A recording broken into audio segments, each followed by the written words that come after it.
want to say that I'm so sorry. Only people are getting attacked. The children. They don't understand. I'm so sorry. I don't understand. I don't understand. Hey, you don't have to understand. Just sit back, sit tight, Ms. Gomez. We conservatives under the helm of Donald Trump are going to get this country correct. You don't have to worry about those liberal tears. A lot of children are going to be saved as a result of Donald Trump, Tom Homan, ICE, and now we have a Department of Homeland Secretary, Kristi Noem, that are straight up handling things. So you don't have to cry those fake crocodile tears any longer, Ms. Gomez. America is going to get better. America is gaining strength. America is back. America is back on the map. And so this is a good thing. This is a good thing. Perhaps maybe you'll cry some happy tears at the end of this administration, or at least you should, if you had a modicum of sense or a clue as to what's really happening in the world, and particularly what's happening in the United States. So I've got so much that I want to get to. It's absolutely insane. We're going to start off talking about the border issue, the border crackdown, and Trump's unapologetic border crackdown. Trump signs also 4 executive orders that are going to overhaul the U.S. military. We've got Secretary of Defense Pete Hegseth in now as well. That's a good thing. Trump places 50 U.S. aid officials on leave. He also has fired officials who worked on Jack Smith's team. All of this has to do with corruption. All of this is a good thing. And for all of you liberals out there that are whining and crying and, oh, Trump is going overboard and he's acting like a dictator, I'm going to remind you about, I have a timeline right in front of me.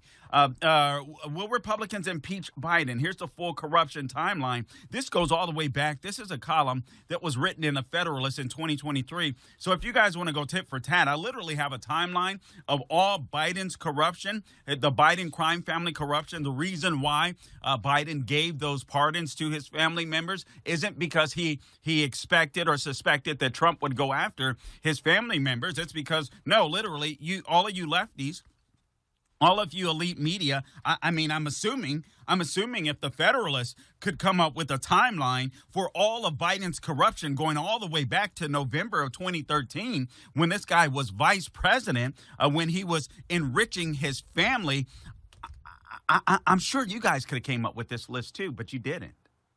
And now you want to sit here and pretend like you've got a dictator in the White House again, and it simply isn't going to fly. Trump is much more popular this go-round, and that is good news for America, in my opinion. And more people are waking up to the fact that a bunch of, you had like Selena Gomez crying. You probably had a bunch of spoiled brats that were helping to run the White House.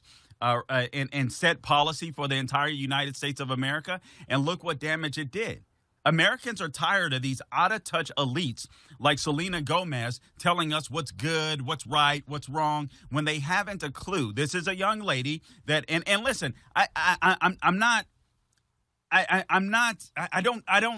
don't hate her. I don't dislike her even, but she doesn't have a clue. This girl is wealthier beyond belief, have no problem with wealth, but she's a young girl, right? She's been rich for a very long time as a kid, and she's never lived in the real world. She hasn't experienced the real world.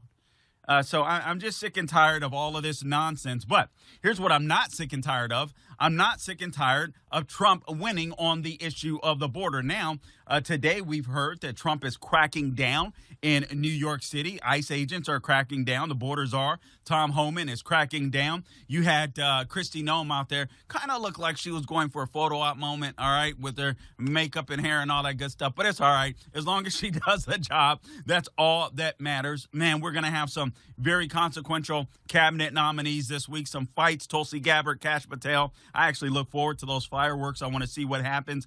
And if all of you lefties don't want RFK Jr., how about Scott Atlas? I'd recommend that. All right, anyway, let's get to these Trump's border crackdown week 1 review. We've got some video clips that I'd like to share with you as well. So we will go through those. If I could ever get my laptop up and going, that would be great. But let me start with this. Hat tip, Daily Signal. Just speaking about deportations in general. So Trump is making good on his promises to totally get rid of, or to the best of his ability, to get rid of these illegal aliens that are in our country, starting with the criminal illegal aliens, and taking action to secure our border as well. You guys have heard the news. If you listen to this radio station, or you listen to the Salem Radio Network, or even television, just kept up on news, you guys have seen what's going on. It's something like we've never seen, at least in my lifetime. I'm not sure about American history, but what the display that Trump is putting on is absolutely phenomenal. I mean, I'll get to the firing of these officials who worked on Jack Smith's team, and then these 50 U.S. aid agents or officials that also were put on blast, were put on notice, were put on leave, and you have Democrats going apoplectic about that. Trump freezing federal assistance to different organizations and stuff like that. We'll get into that. Democrats again trying to feign outrage. I mean, it's absolutely insane. It's absolutely insane. It's as if they've forgotten that Trump is ahead of the executive branch. So kudos to Trump. Do something now, ask questions later. Why not? That's what the Democrat Party does. Why not do it? So Trump's border crackdown, week one review. So ICE has specifically focused on arresting criminal illegal aliens and those who pose a threat to the United States. So far, listen to these numbers.